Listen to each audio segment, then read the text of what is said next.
Hi there. How are you? Oh, very good. How are you? I'm well, thank you. So, you know, it's really interesting that when your name comes to mind, um, everybody comments that it's sort of sanity, calm, Hmm. centering. So, I hear over and over how comforting um, Hmm. listening to you is, and obviously, this is a very good time to have a conversation with you because you have a new book, and I think your book is definitely perfect timing. So we're very happy to have you back, and I'm always thrilled. I love speaking with you. So thank you for joining us today. Absolutely, thank you, Norma. I really enjoy our conversations. I probably learned more than I am able to share. You obviously are a very thoughtful, deep person who has well, you're wiser beyond your years, and you have really Well, I have a lot of um, years. well, me too. It's an absolute privilege. I don't know how the hour goes by, and so I've been looking forward to our conversation today. Well, I just want to jump right in. I mean, I think, as you know, we're in this incredibly extraordinary time where the future and technology just are, whatever you can imagine can happen. Um, but under that umbrella is also this extraordinary amount of unknown and confusion and concern. And I think stability and sort of a safe kind of anchoring is really important at the same time. So I just, one of the conversations obviously related to this book is loneliness.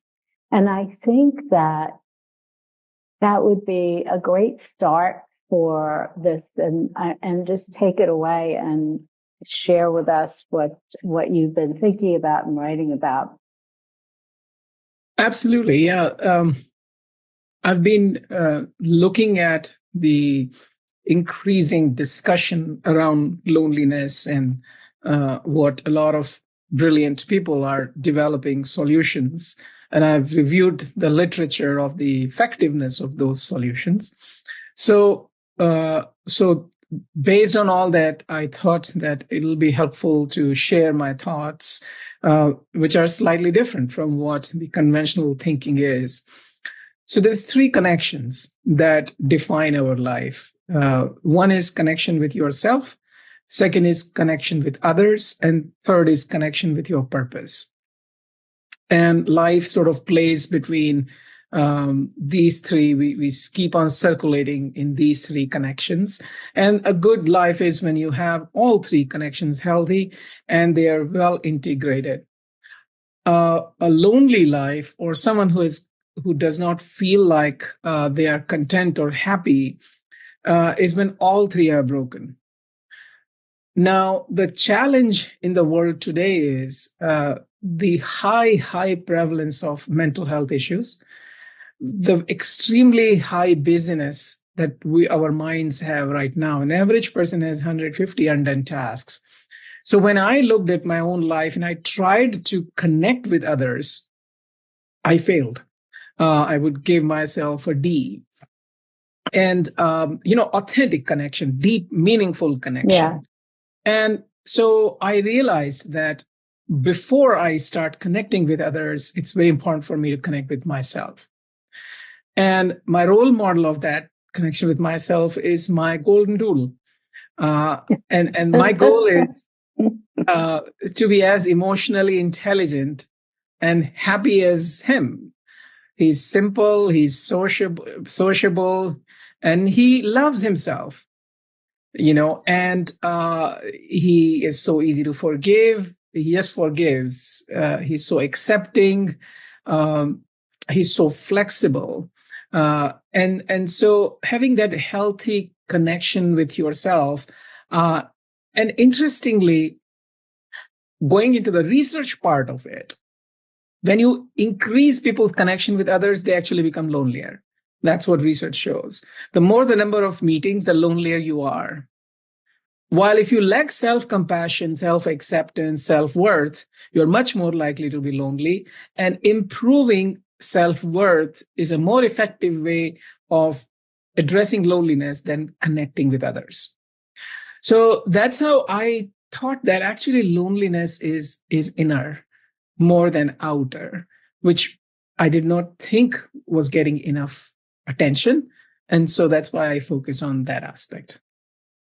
I also think the connection people have with inanimate objects like our phones um, are very lonely experiences, and there's so much of it, and it replaces this contact with other human beings that is really critical. We see ourselves when we look in somebody else's eyes. We see who we are in social experiences. We learn about who we are in those experiences.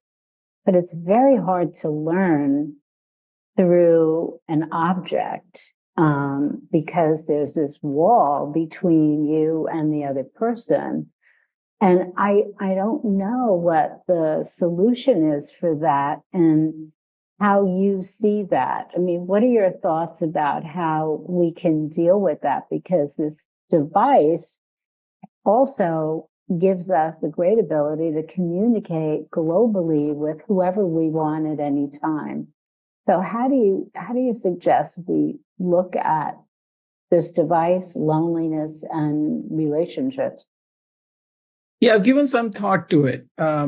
So it starts at a young age, when we are in 8, 9, 10 years old. That is when our brain networks are forming, and but we're not ready to create our own brain networks. It's like you're creating a 50-story building, but the foundation is laid by a rookie architect.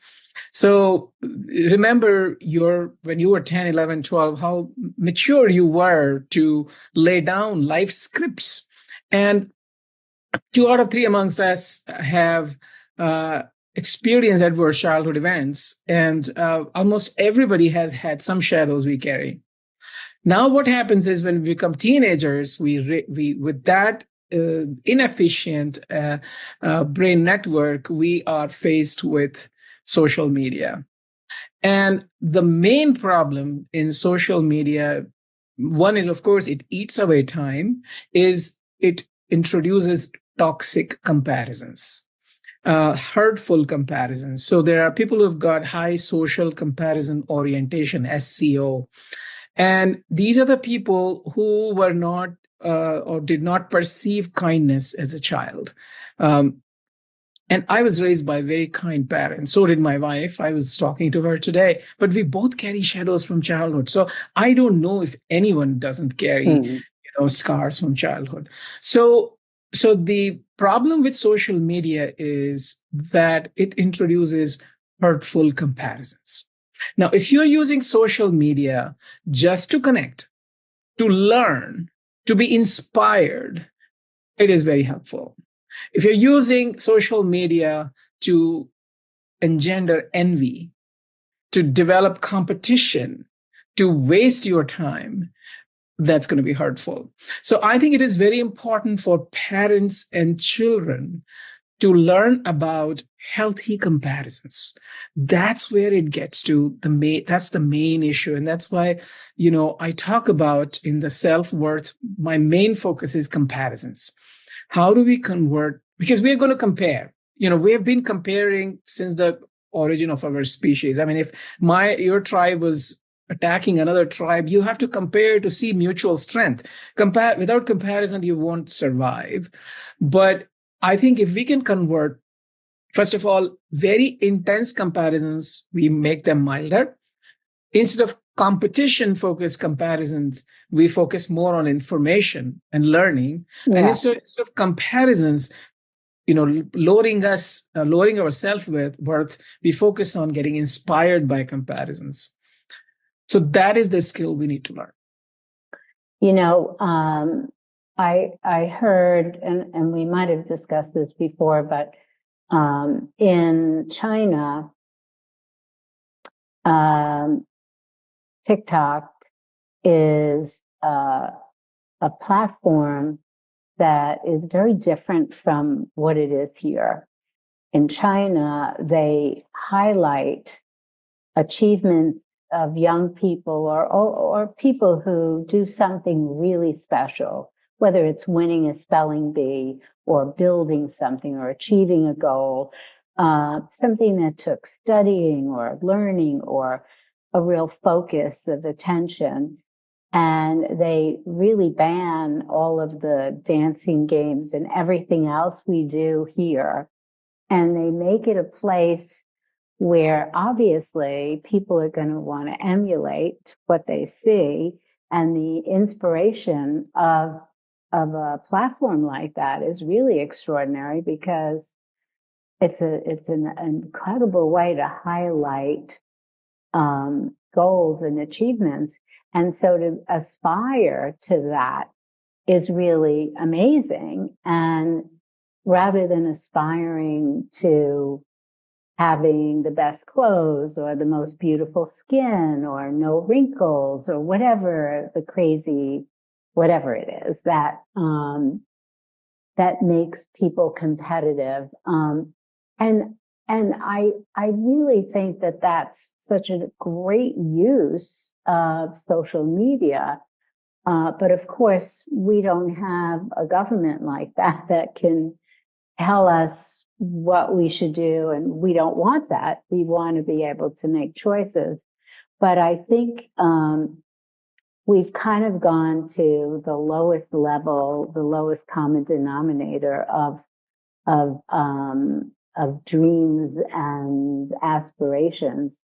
And I think there are choices people make for goals and ambitions. What are your thoughts about that? I mean, how do you see turning around people's dreams for bettering themselves, their confidence, their purpose by having these aspirations? I mean, where do you see some of that influence coming from?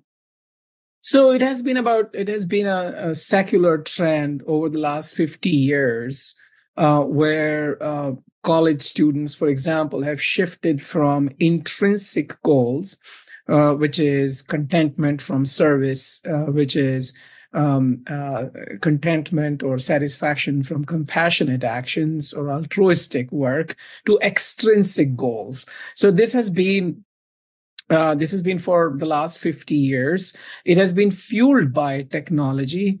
The problem is, the other day, as I was driving my car, I thought, when you build a car, before you devise the accelerator, you also design the brake. You won't drive a car that doesn't have a brake, but technology has accelerator but no brake. We think about how do we protect our kids? How do we brake it if it goes out of control? That's an afterthought. And why is that happening? Something that just accounts for 10% of GDP is just taking over the rest 90%. So I think that is, we have to systematically legislate and create policies here where I think anything that for example, in a hospital where I worked, in every major committee, they have a well-being person. So any major policy decision that is taken, the well-being person gets to weigh on it. How is it going to affect the well-being of the staff? And people listen to them. So similarly, I think anything that we allow to come to the market, one should really think about how is it going to affect the well-being. The problem is that it's not just the US. I mean, the cat is out of the bag. The power to create new apps and new solutions, it's global now. And it is, we are 8 billion plus. So it's going to be very difficult to regulate them. I think the key is values, percolating values as parents in our life, and bringing those values into our children's lives. I think that is the key, because we are really missing role models in our society. There's a lot of dearth of role models. Anytime you admire somebody, you just find out that something they had done something really bad. Right. It's too risky to mention anybody in your book, because Right. I only mention people who have long since dead, like 400 years ago. So there's no other skeleton that is going to come out of there. But somebody will find something that they did. I know. It's sort of, there's also a certain, I don't know if it's joy, but sense of accomplishment in finding the failures in people. And I guess it's, in your book, you're talking about, creating a positive relationship with yourself, but finding faults in others is not one of those steps to finding a positive relationship within your own world, in your own head. One of the things that I think, and I'm curious about some of the ideas you have about this, but I noticed that for me personally, and for people who grow constantly, and you never stop growing, right? It's a work in progress, I guess, till the last breath. But every time somebody achieves a goal or does something, accomplishes something they haven't done before, it is such a step forward or step up for them to realizing how much more they can do and how much more they're capable of, and that they can reach a goal or a purpose in their lives. And it's sort of, how do those opportunities come about for people, whether it's at their work or however they're living their lives. It could be through taking on sports or working out and seeing how you achieve. But what are some of the tips or ideas that you can have on how we can develop positive relationships with ourselves? And I know you cover that in the book, and that it would be extremely helpful to get your information from you on that. Yeah, so I think there's really 3 steps to developing a positive relationship with yourself. And before that, 3 steps is step 0, which is becoming a little bit more self-aware. Self-aware is more brain aware. Like, okay, how is my brain operating? Why do I spend so much time mind wandering? How does my brain get tired? Why do I have negativity bias, and what role it plays? And then the first step is shedding self-rejection. So we, for some reason, instinctively reject ourselves because we think that rejecting ourselves is a good way to grow. We feel like if we accept ourselves, then we're going to lower our standards. We also know our negatives very well, which draw our attention. So we and the brain mechanisms, they consolidate negative memory very quickly. And, for some of us, those self-rejections are transient, but for those who had shadows from childhood, they get consumed by guilt. and guilt while being innocent, and sometimes shame. So the first part is to recognize where that guilt comes from. If you have a guilt homing in your mind, and convert that guilt into compassion for self and others and into action by recognizing where it is coming from. So that is the first step. Shed self-rejection. The second step is building self-worth. And building self-worth, you move away from contingent self-worth, which you were mentioning, which is I'm only worthy if I achieve this, I'm only worthy if I achieve that, versus intrinsic self-worth, which is every human being is priceless, and you respect the sanctity of the spark of life in you and others. So you live a very egalitarian life. It doesn't matter who you are talking to, whether they are on food stamps or they are a multimillionaire. You treat, in the heart of your hearts, you treat everybody equal and with respect. You unconditionally respect. And when you unconditionally respect others, you also feel like you're being respected. So building that self-worth entails letting go of those comparisons and focusing on the intrinsic value of human life. Third step is to nurture self-love. And self-love has three ingredients: self-compassion, self-acceptance, and self-forgiveness. And so learning to be kind to yourself by developing empathy, validation, and action towards self-compassion, learning to accept yourself, and there's a whole model around that, and learning to forgive yourself. So those are the steps. I've sort of tried to take people on that journey, going from the base of the pyramid to so gradually sort of climbing higher, which I think is essential for everybody. Because if I am content within me, if I am happy within myself, if I look in the mirror in the morning and say, you are a good person, then I will not do anything bad. I will not think anything bad. And if we all did that, that's what our kids deserve on this planet. That's how we'll create a better world for them. So that's and that precedes connecting with others. That precedes actually even finding your purpose. That this is like the core, the basic that we are missing right now. I think going back again to the influences around us that impact even how we look at ourselves. If you think about the amount of negative commentary about other human beings. So, even just with this election and what we hear on the news and read, it's all harsh and difficult. Really horrible words that are being spoken on either side, and they're spoken so freely as if what they're saying doesn't have an impact on children, on human beings, on the way people are hearing this harsh rhetoric.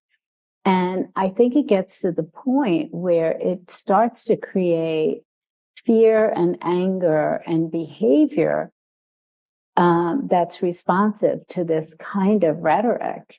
And I think people start to be fearful and sort of even speak in the same terms. I hear so many people I know saying really harsh things about people they don't even really know, or they know through the rhetoric of other people. And it's so hard to accept it, that the only thing I think that's safe to do is just turn it off and not listen to it. But what's your perspective on how to deal with that now, especially because it's just getting more and more intense and louder and more obscene. I think that's the word for it. And it is affecting people's behavior, and the way they're talking about other human beings just doesn't feel right. Norma, I know, and this has been the state of humanity for some time. We've been through world wars and cold wars and all that. I think the world still runs on the back of good people. There's enough good people. I'm actually a fan of humanity. Uh, we we give $1 trillion to charity. Hundreds of thousands of us give organ transplants, many to strangers. So you can have a negative, cynical view of humanity, or you can say that, you know what, we're good people. Yeah. We are good, compassionate, forgiving people. Sometimes we forget. And we will find a way to remember. We will come home. It will take time. So you either zoom in, and by zooming in, you say, okay, the more negativity I see in the larger world, the more positivity I will create in my smaller world. So what I try to do is in my home, in my neighborhood, at the clinic, with my old clients, with people, in my writings, I try to create positivity, talk about values, and be a good role model. And then I try to zoom out and think about things not from 2025 perspective. I try to think about things from 25 perspective. How will it be 2, 3, 400 years from now? And nature is a way of pulling us together. I think we will come together. I think it is good to notice the negativity, but not be taken in a draft with that. It is important to preserve your positive atmosphere like planet Earth does. Planet Earth is moving in this cold, dark vacuum of space. But planet Earth has preserved an atmosphere of positivity, of air that we all breathe. So you can look at yourself as a small planet Earth that you create, you keep with you that, and you keep sprinkling that around you. Focus on the actionable, focus on the controllable, and there is no point catastrophizing. And I, for one, I have found this to be very helpful. I, for one, believe that people are all good. Sometimes they forget how good they are. And they just need to be reminded by you or by time or by something else. That gives me hope. And it also takes away us versus they mentality. I feel I understand what you're saying, but what happens is your voice is this neutral place, right? This place where the anger and the hostility and the fear don't exist. It's not part of the dialogue. But we don't have your voice in the mix, in the options that are out there. And without that, we're all sort of being knocked around. It's like we're being hit from different directions. And I don't know that we recover from it. We just feel bruised, I think, during this period. And without having a voice, we have to rely on sources. And for me, sometimes it's humor that separates. So sometimes humor can be very intelligent and tell you how silly some of this behavior is, and it neutralizes it. Sometimes I think I spent a holiday dinner at my friend's house, and she's Jewish, and she had a group of people, and I felt so safe and calm and protected. There's a sort of a communal, familial experience that I have when I'm in a Jewish sort of celebration of some kind that made me feel very safe and protected. I feel that way when I go to a mosque and I feel the energy of a faith that I know through my ex-husband and through many friends. And there's something about it that is humbling and, and, and protective. And I feel that in a church with the scents and the sounds of my childhood that I remember, feeling that I learned the Ten Commandments, and I learned that I could connect to something that gave me a moral compass. And I feel that way with the Hindu. I feel very connected to the Hindu philosophy too. So there's something about religion that I appreciate because it's sort of a voice that says love, prayer, kindness, consideration. It's all a moral compass. And people like to say now, because they have to criticize everything, well, that religion believes in this and that religion believes in this and the church is this. And it's like right away, religion is not such a good moral compass. But I still believe in my heart that having these voices, whether it's your voice of reason or an understanding about good, and maybe it's good versus evil and how important good is, and how we can identify it. I just feel like we need more moral examples of kindness. And your voice, and I was very open and honest in the introduction, is like, wow, I can't wait to talk and to hear his voice and to hear what he has to say, because it's refreshing in the sounds of all of this really harsh, mean, negative dialogue. So what are your thoughts about, we need that as a source. We need to find it. We can read your book, but it's also great if we had a steady diet of kindness in voice. Like what can you recommend? Yeah, uh, I am.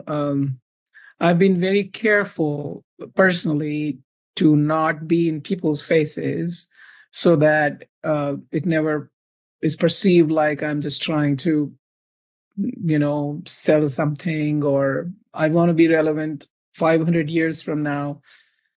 So I've not done any marketing. I have not raised any money and created a big platform. I just create quality content. So I posted at my website, amitsood.com, or through books, through LinkedIn posts, and I do that a couple of times a week. I do train the trainer programs. I work with a lot of different groups, but I haven't created personally any steady podcast sort of, or steady there's a lot of content we can deliver. So um, uh, I feel like I'm, how do I put this? I see myself as a content person. I don't see myself as a marketing or admin or delivery person. So I'm not savvy there. And and I'm sort of a little shy too, in terms of not wanting to be in people's faces. So all that has sort of come together to prevent me from going bigger than I am. But if you have any recommendations for me to scale or any help, I would absolutely welcome it. Um, I think we can sort of around this whole idea, because the other part that I'm working on is parenting. How do we protect our kids from all the toxicity? I was almost going to say, one of the things when I see this nasty rhetoric at times, I tell kids, and I talk to kids in elementary school, in college, undergrad. I started working for UC Berkeley, University of Minnesota, and a bunch of other groups. And so you see some people as a role model for what to do, and you see some people as a role model for what not to do. And so sometimes you have to see people and recognize that's not the right thing to do.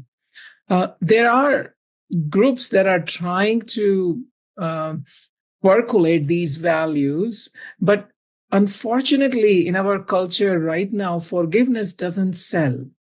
Um, it's not catchy enough. Right. People like drama. People like novelty. We are still, kids at heart. Yeah. Headlines. People like Yeah, yeah. headlines. Yeah. Everybody I see, this is how I approach humanity, or my fellow beings. I feel like everybody is amazing, is on an amazing path for enlightenment, for having, for reaching that amazing place where they will be like a sage, their highest level achievable, but they are on a journey. And you catch people on different stages of that journey. Uh, so I try to look at people who are spreading negativity. I say, okay, this person is early in their phase of that journey, and I still like to love them. And because you can't defeat somebody, or you can't win over somebody with hatred, you can only win over people with love. Well, I do have a suggestion for you. So I love podcasts. It's a safer place than watching the news or the latest in crazy headline. I can choose the topics I want to hear. I can listen and learn. It's very educational.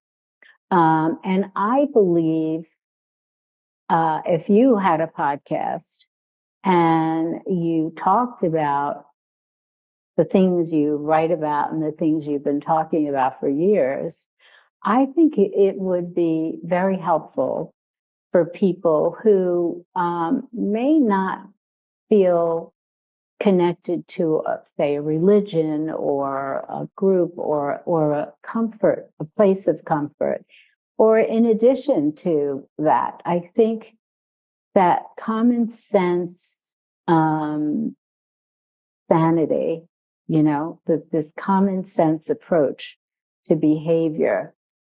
There is no voice for that right now anywhere. And I think having a place where the entire family can listen to it. A lot of the podcasts I listen to aren't for children to listen to.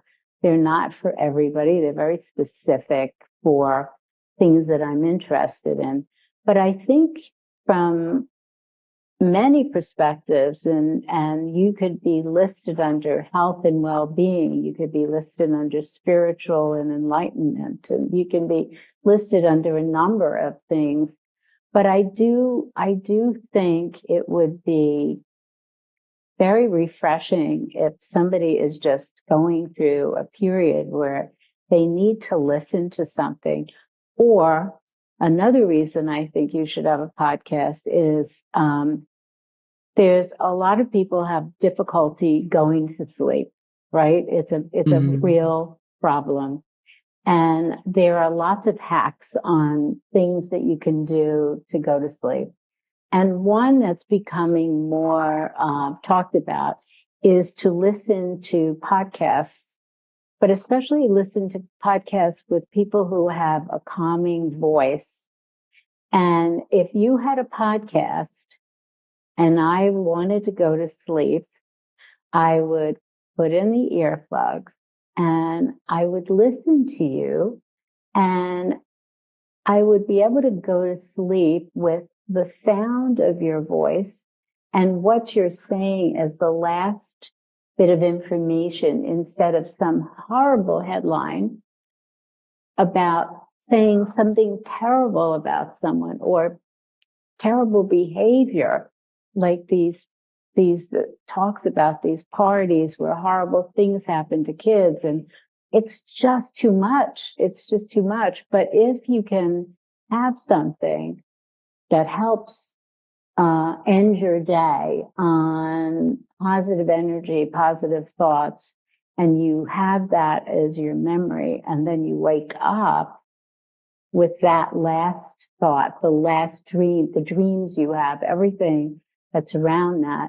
I think I would like to say, in my humble way, as a merchandiser and marketer, that I really believe it would be incredibly helpful for your voice, which is amazing, the things you say, which have there's no negativity, there's no ritualistic behavior people have to follow. It is just common sense and kindness put together in a framework that everybody can understand, including kids, including kids. So I didn't think that I would be pushing you into this on this podcast, but I bet other people who have been listening to you would feel the same way.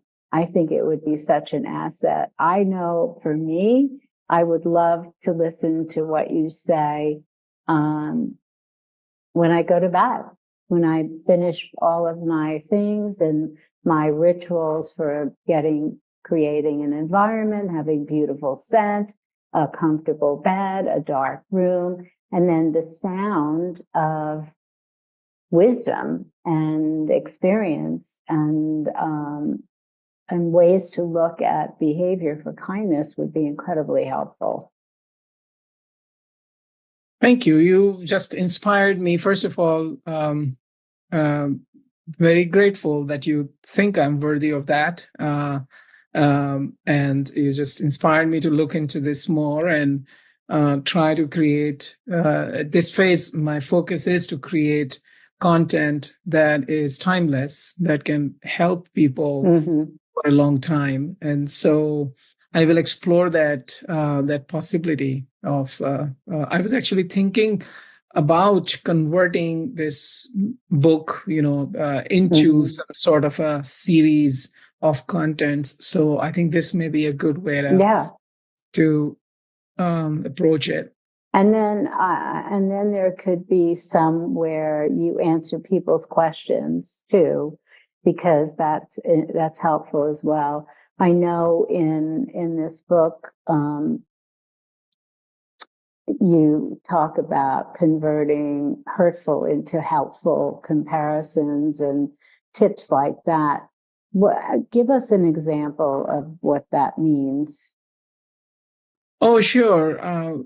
For example, if you see one of your colleagues succeeding at creating a fabulous dress, let's say, that helps somebody look amazing, instead of feeling envious or why not me, you focus on the amount of hard work they have put in it. And you focus on being inspired by their hard work. You focus on admiring them instead of judging them or finding imperfections in what they are doing. So that is a mindset. That is a shift. Like a tree. When you have a tree, if you block light from one side, the tree bends towards the light. All trees bend towards the light. So you choose how you direct your comparisons. Just as I feel like I want to have fear, but healthy fear. I want to have fear that I will not be able to help enough people on the planet.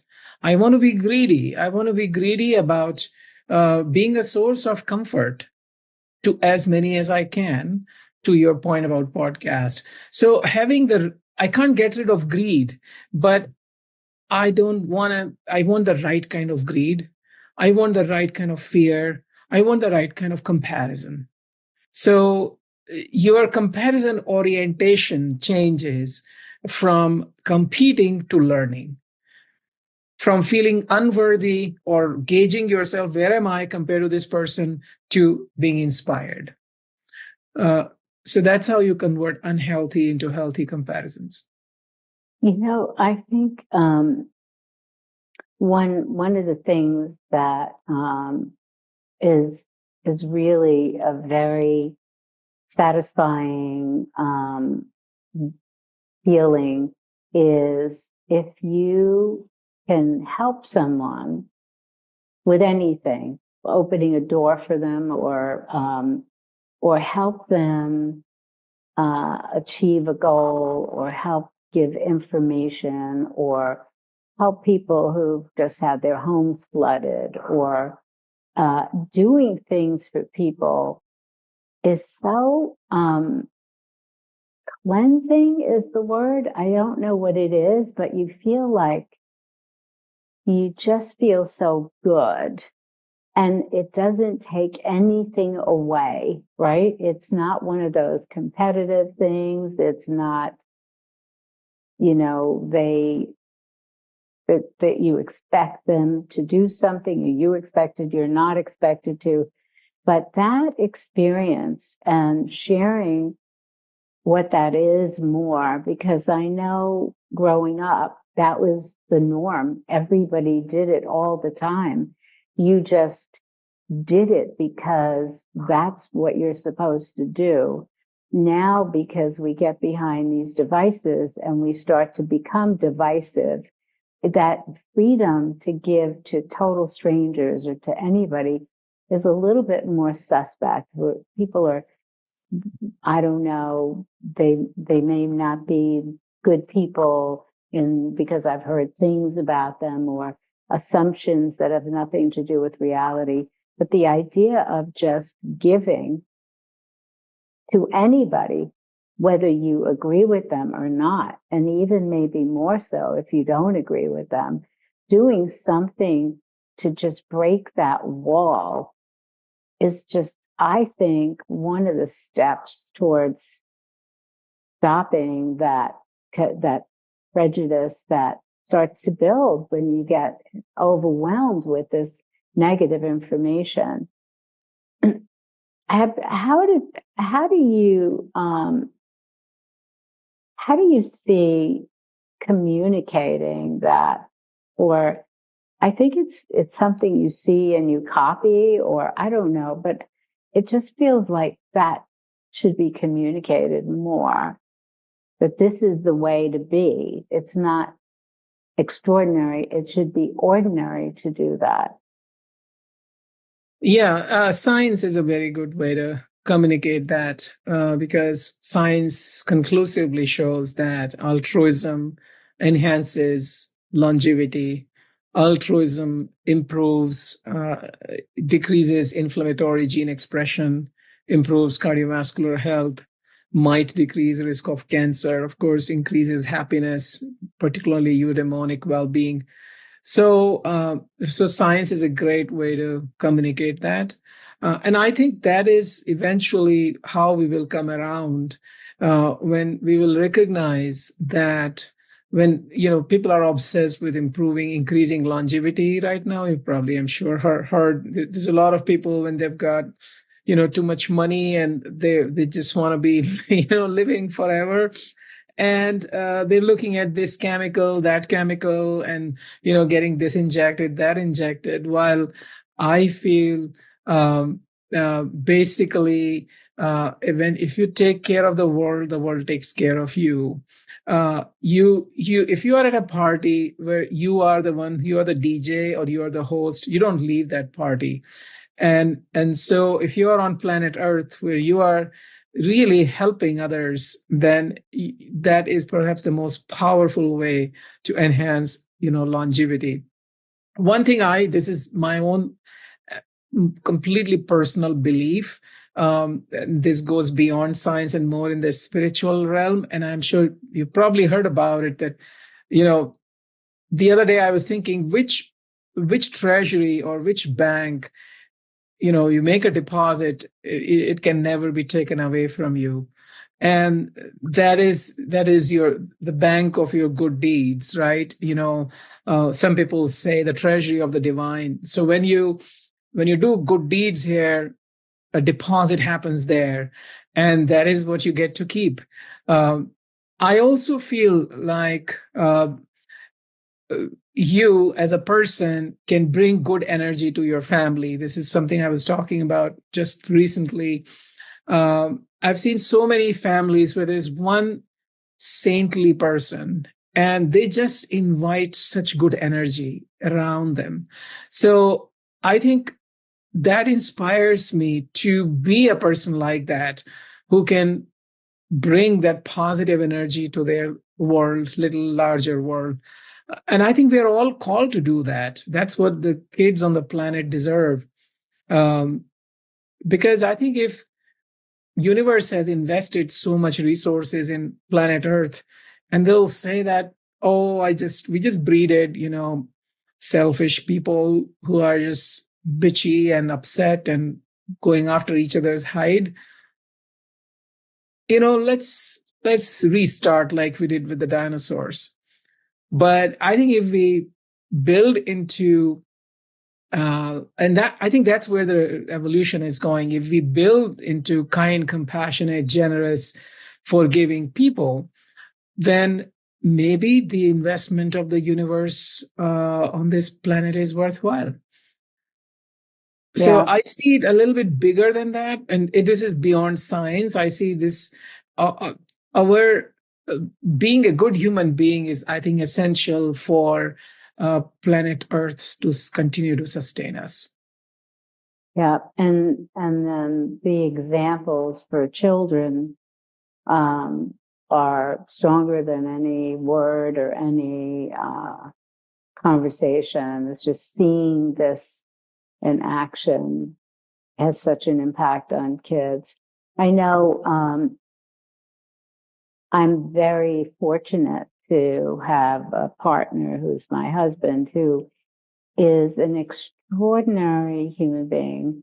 He, anybody can ask him for help with something, or he's a problem solver.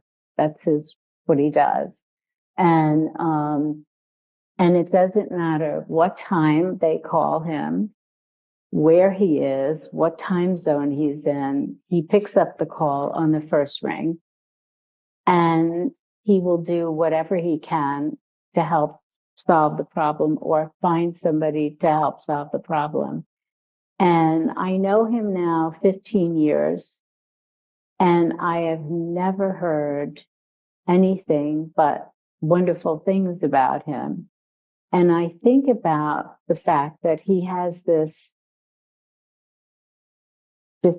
thing that's in the atmosphere of people who have appreciation for what he's done, and he doesn't ever want anything for it. That's never it. But things always come back to him that he never expects.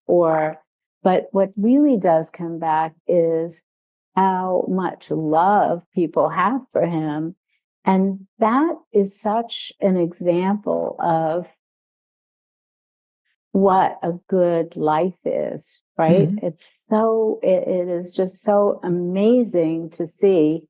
And I'm constantly in awe of his ability to do that. Um, and of course I say, I can't believe you pick up every call on the first ring. Like, what? But then I think, I see it. I see totally. That is so important to him. And I think if we all have this standard that we could create for ourselves, where you put in the atmosphere Not that this is a terrible person or this person is mean or this person says bad things about. I never hear him criticize people. And if he ever has a comment, there's some humor, but it's humor. And it's not even, you don't even know that he's saying anything about, but it's just, he'll make a funny joke. But the fact that people, can do that, um, is evidence that we can all do it. It's just, he has this desire to be that way, and he's been doing it for as long as I know him. And it's really, and he's tough and he's smart. You know, he's a very smart person. But that's part of that's what he does. And it's a great learning experience. I think these examples, people who are like that, are few and far between right now. These people all exist, as you know, they're everywhere, but they're not popular right now, right? They're not popular. They're not on the hit parade of fascinating people. The fascinating people are the ones that do things that, create headlines, right? Yeah. Yeah. First of all, I would love to meet him. Sounds like an amazing, amazing person. Um, and people like him are the salt of the earth. And I think uh, we should all strive to be a person like that, because at the end of the day, it is on the hard works of these people and the good values of these people that is what makes creation worthwhile. Um, and that's creating people like that, I think, is part of the purpose of creation, to have people like that, people evolve into that disposition.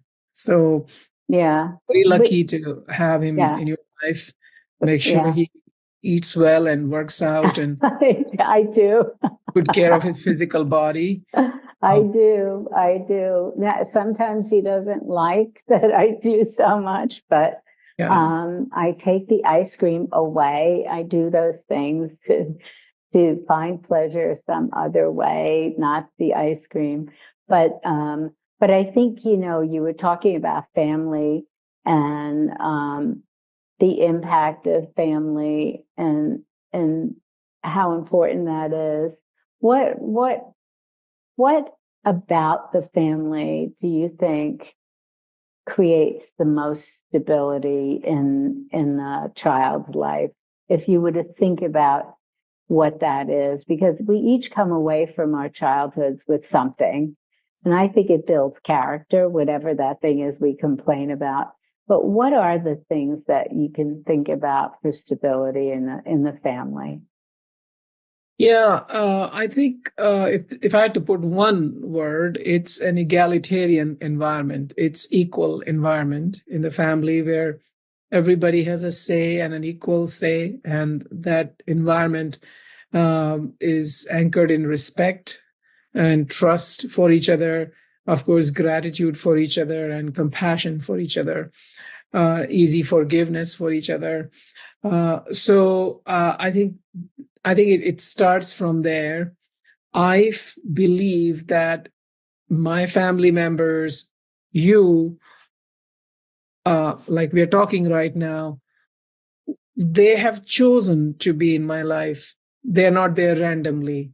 You have chosen to be in my life right now. It's not random. Mm-hmm. So I consider it a tremendous gift that they have chosen to be in my life. And so I consider them very special. And my friends and my colleagues and others. So I think that core egalitarian environment. From there, I think it gets into a lot of different things. It gets into appropriate use of resources. For example, simple thing as when kids see you recycling, when kids see you not like when if we host a party, we never have 2 or 3 bags of plastic, that we put in the dumpster. We've got like 200, dishes and plates, and we wash them. And we actually share this with friends and neighbors and others so simple things like that.